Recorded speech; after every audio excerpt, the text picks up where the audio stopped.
goes without saying that parents want the best for their children. Every parent wants the best education, the best healthcare, the best nutrition, the best for their child in every possible way.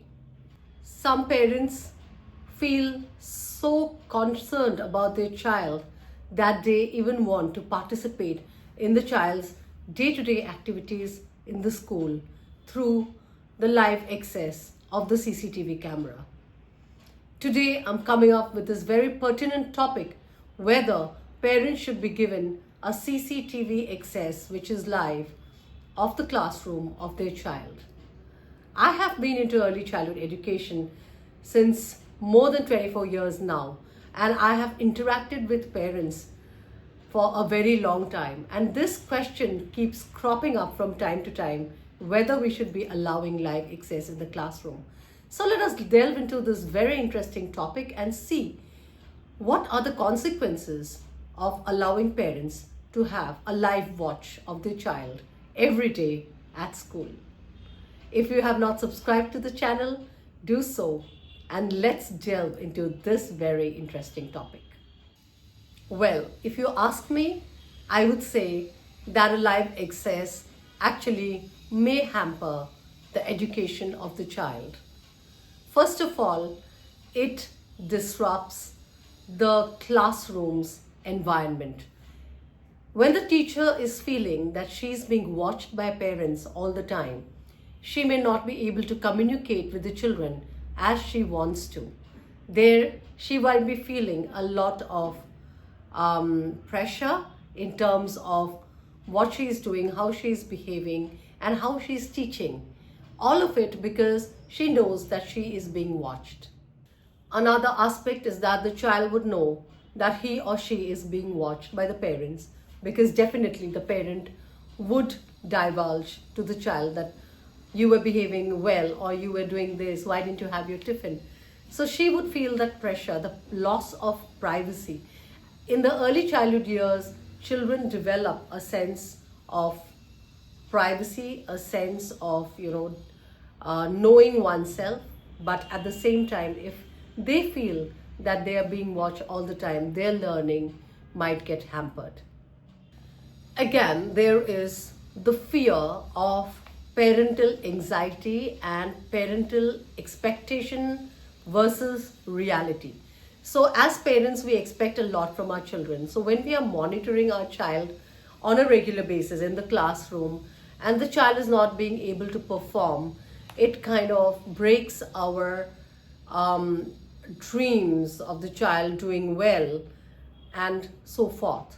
So these kind of, constant monitoring, because the child is learning, he or she may make mistakes, he or she may have some vulnerable moments while they are learning. So that is very important, to allow the child to be on their own without any kind of supervision and judgment.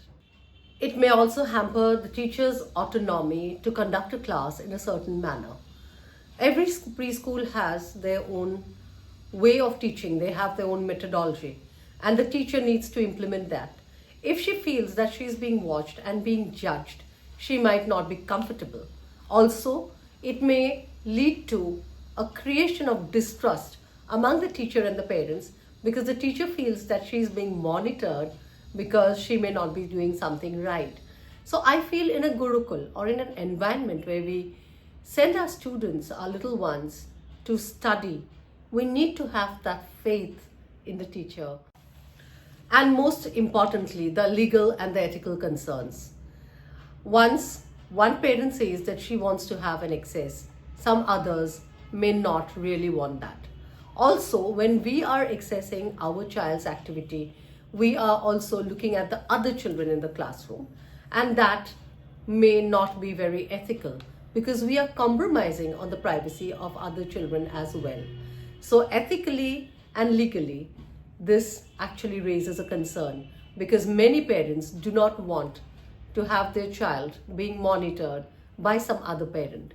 So here again, this concern is major, and it may lead to difficulties in case we give an access of the CCTV camera. Another important aspect is miscommunication and misunderstanding.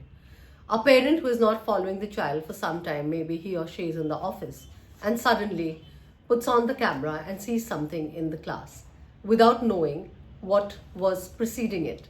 And that might raise some kind of concern and misunderstanding between the teacher and the parent.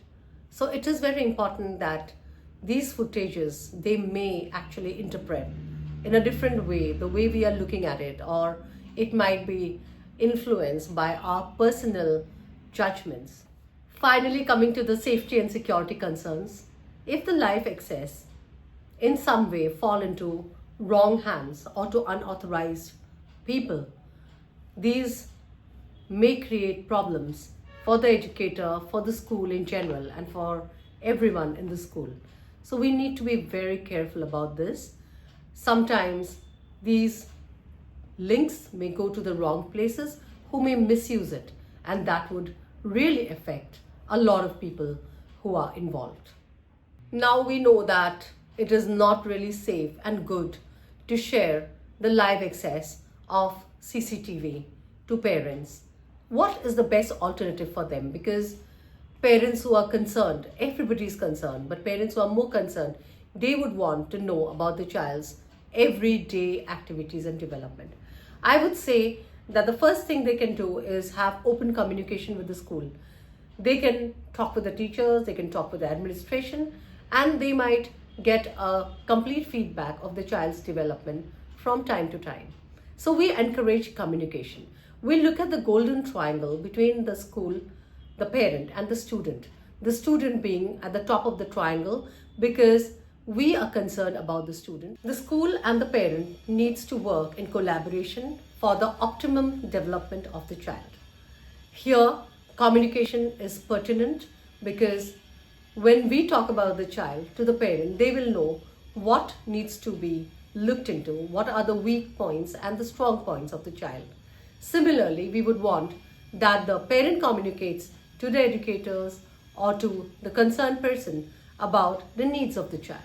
So instead of constantly monitoring the child in the classroom, we give them space, and at the same time, the school knows about the needs of the child and the parent knows about what the child is doing in the school on a regular basis.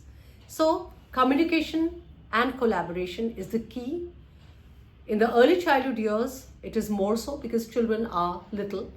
They cannot tell what they have been doing. They do not know much to say what they have learned during the day and what experiences they had. I had shared many previous videos where we talked about communication between the parent and the child, how we can create a bond, about sharing activities, doing things together so that the child gets to know how to communicate and how to share with the parents what they have been doing.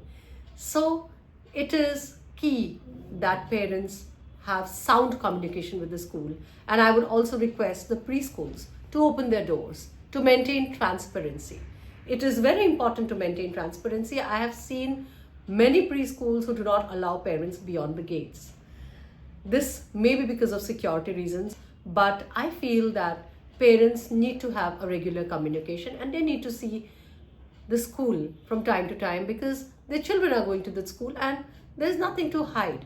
We have good curriculums, we practice good methodologies, we have good pedagogies. So parents should have an open access to the schools, at least on certain days where they can be having conversation with the teachers as well. And this would kind of put all their doubts to rest and at the same time allow us to deliver the best early childhood education to children in their early childhood years. I'm so glad that I got a request to do a podcast on this topic, and I'm really thrilled to share this. I feel that it needed to be addressed. Stay tuned to the Mockingbird Show. Until next week, stay happy, stay blessed.